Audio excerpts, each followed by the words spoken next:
Palagi kong piniflex ang ganda ng coastal area dito sa may Katarman, Dawis. Actually, lahat ng coastal area dito sa Dawis ay maganda. Dawis, Panglao Island is a very beautiful island. Hi, this is Bella, your island life mama.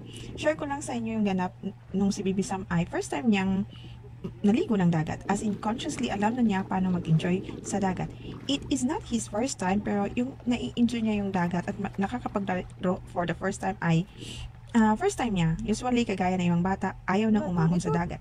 Maraming dahilan kung bakit nag enjoy ang mga bata sa dagat. Ang ilan sa mga yan ay yung malaya silang makapaglaro.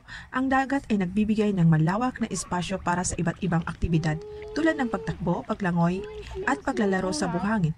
Ang kalikasan ay nagdadala ng kasiyahan at kalayaan na hindi madalas maranasan sa urban na kapaligiran. Ay, oo. Nag-inom!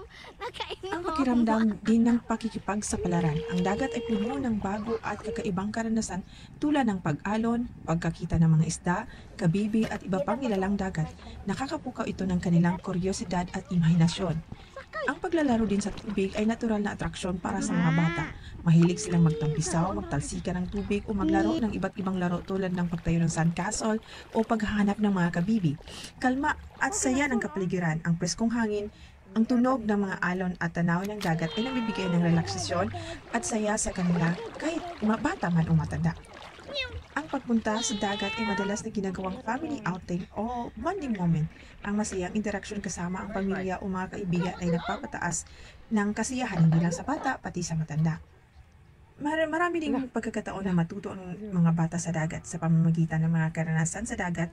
Natututo ang mga bata tungkol sa kalikasan tulad sa ecosystem ng dagat, kung paano lumangoy at ang kahalagahan ng pangangalaga ng kalikasan.